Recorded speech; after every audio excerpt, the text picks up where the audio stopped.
8월 12일 낮 우크라이나 S-200 미사일과 드론 사용. 크림 다리 공격.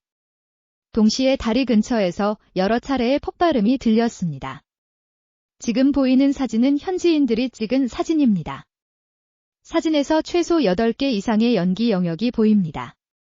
러시아 국방부에 따르면 우크라이나 미사일 발견. 러시아 방공 시스템에 의해 차단되었습니다. 그리고 연기가 풀렸어요. 그것은 러시아 수비대가 발사한 연막탄이었다. 우크라이나 미사일을 방해하는 데 사용됨. 하지만 솔직히 말하자면 연막탄은 미사일에 간섭 효과가 없습니다. 우크라이나에서 사용되는 드론에도 적외선 이미징 기능이 있습니다. 연막탄의 영향을 받지 않음. 이번 우크라이나 공격에는 S-200 미사일이 사용됐다. S-200은 소련 시절 생산된 대공 미사일이다. 몇몇 친구들은 그것에 대해 생각할 것이다. 대공 미사일은 항공기와 싸우는 데 사용됩니다. 왜 지금은 지상 목표물을 공격하는 데 사용됩니까? 물론 그게 가능하지. 러시아는 한때 자신의 것을 사용했습니다.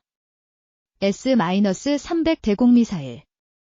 우크라이나의 표적을 공격하는 데 사용됨. 실제로 대공 미사일의 비용이나 유도 방식에 관계없이 그것들은 모두 일반 탄도 미사일보다 더 복잡합니다. 미사일은 발사 후 관성 유도를 사용합니다. 또는 지상의 지시를 받아 경로를 수정하세요. 또는 GPS 안내를 사용하세요. 그리고 마지막에는 활성화하려면 미사일의 능동 레이더 시커에 의존해야 합니다.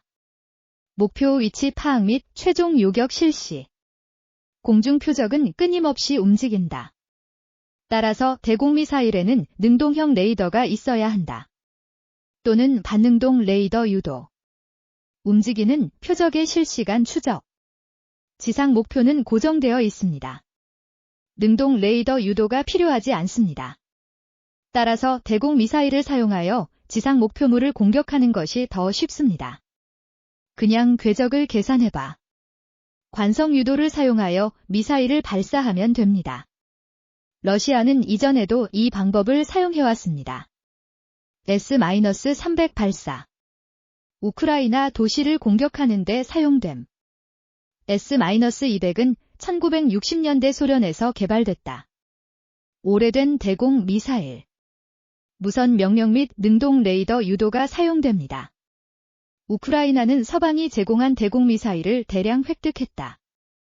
예를 들어 미국 애국자와 이탈리아 에스터, 노르야네스 야무스 이후 더 이상 구소련 시대의 미사일에 의존하지 않습니다.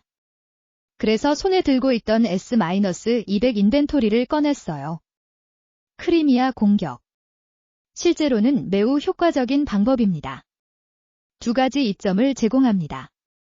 첫 번째는 S-200의 사거리가 충분히 길다는 것입니다. 일반적인 S-200은 이행정 고체 로켓 주모터. 그거 다른 모델이에요. 범위는 200에서 400km에 이릅니다. 여기에 언급된 범위는 200에서 400km입니다. S-200을 가리킨다. 대공미사일로 사용 시 사거리. 탄도미사일로 개조하면 그러다가 미사일이 높은 고도에서 최고점에 도달한 후 계속해서 떨어져서 앞으로 날아가겠지? 그러면 범위가 더 넓어지겠죠? 500km, 심지어 600km까지 도달하는데 문제가 없습니다. 그러한 범위에서는 크리미아에 도달하는 것은 물론입니다. 모스크바를 공격하는 것도 가능하다. 두 번째 이유. S-200은 우크라이나의 자체 무기입니다. 크리미아의 케르치 다리 공격. 큰 논란을 일으키지는 않을 것이다. 현재 우크라이나의 무기고에 있음. 영국과 프랑스가 제공하는 스톰 섀도우 순항 미사일처럼 크림 다리를 커버할 수 있는 충분한 범위.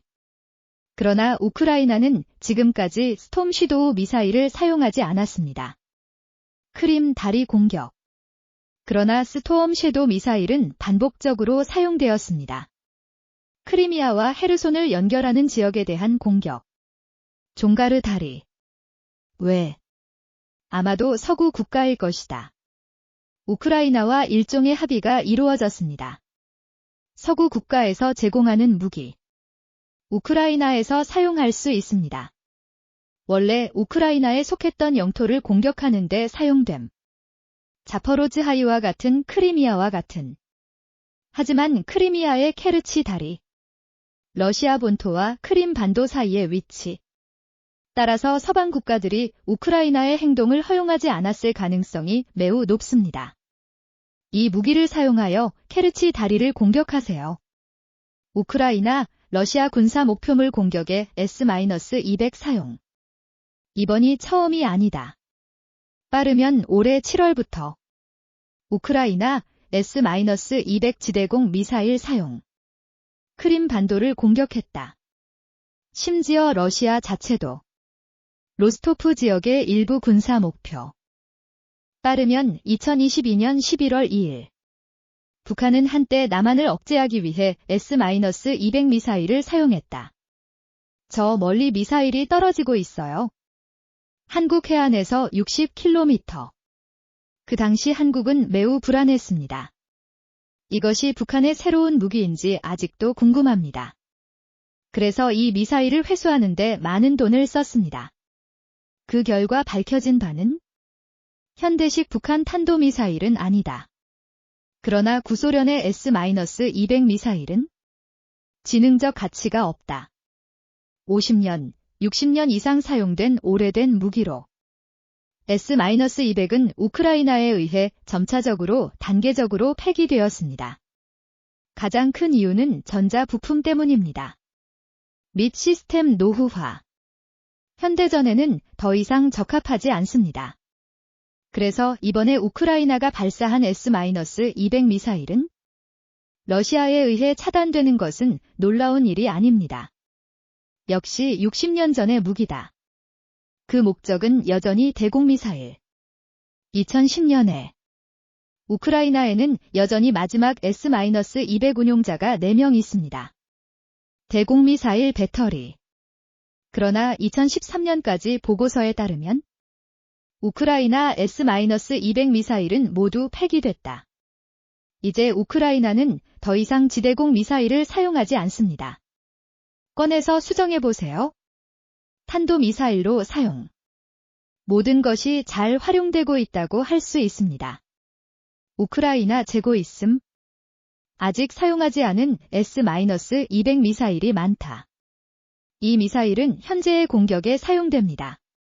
크리미아의 군사 목표물. 전혀 문제 없어. 이것은 러시아 수비수에게 줄 것입니다. 심리적으로 굉장히 큰 압박감을 줍니다. 러시아는 제한된 대공방어 시스템을 이전해야 했다. 자기 후방에 배치. 크림 교량, 군사 비행장, 탄약고와 같은 경비대. 중요한 군사 도시. 이 저가형 미사일은 저가형 자살 드론과 결합. 러시아 최전선에 상당한 압력을 가할 것입니다. 그리고 8월 12일. 우크라이나군이 공개한 영상. 지난 기간 동안 표시됨. 우크라이나 자살용 드론 사용. 러시아 해군에 대한 공격 이미지. 이 사진들에서 볼 수 있어요. 이 무인 보트는 유연하다. 러시아 군함이 발사한 총알을 피하다. 그리고 영상 화면이 끝나면 러시아 군함이 피격되어 화재가 발생했습니다. 이 저가형 자살 드론은 작동합니다. 가장 확실한 결과는 현재 러시아 흑해 함대의 작전 지역. 더욱 압축되다. 흑해 함대는 현재 감히 접근조차 하지 못하고 있다. 우크라이나의 영해. 자기 항구에 숨어도 안전하지 않다. 미사일, 무인정 외에도. 최근 우크라이나는 러시아에 대한 공격을 자주 시작했습니다. 드론 공격을 시작하다. 이제는 모두들 익숙해졌어. 지금 우리가 보고 있는 영상은 러시아 사람들이 찍은 건데 우크라이나 드론이 모스크바 상공을 비행하고 있다. 이 영상은 8월 11일에 촬영되었습니다. 그리고 같은 날. 다른 영상에 나오네요. 모스크바 시민들이 차를 운전한다. 나는 우크라이나 드론이 머리 위로 날아가는 것을 보았다. 그리고 다른 영상에서는 모스크바 시민이군요. 모스크바 강에서 보트 경주. 그리고 멀리 모스크바의 건물이 보입니다. 우크라이나 드론의 피격. 러시아 거주자가 촬영한 이 영상에서 드론이 충돌한 후 두꺼운 연기가 보입니다. 그리고 러시아 주민들은 말했습니다. 우크라이나 드론이 모스크바를 강타한 것에 대한 불신을 표현하다. 그리고 그녀의 남편이 말했습니다. 모스크바 공항은 한동안 폐쇄됐다. 1년 전 푸틴 대통령이 이 전쟁을 시작했을 때 내가 그런 생각을 못했나 봐. 우크라이나의 자살 드론이 머리 위로 날아간다. 모스크바 영공으로 비행. 크림반도와 러시아 본토를 연결하는 다리. 우리는 또한 우크라이나 미사일과 드론의 공격을 반복적으로 받았습니다. 무인 쾌속정 공격. 더 중요한 것은 전쟁이 멈추지 않는 한 이런 공격은 계속될 것이다. 우크라이나에서 철수하고 전쟁을 종식. 침략자들의 유일한 선택은 부의 축적 채널입니다. 다음 에피소드에서 만나요.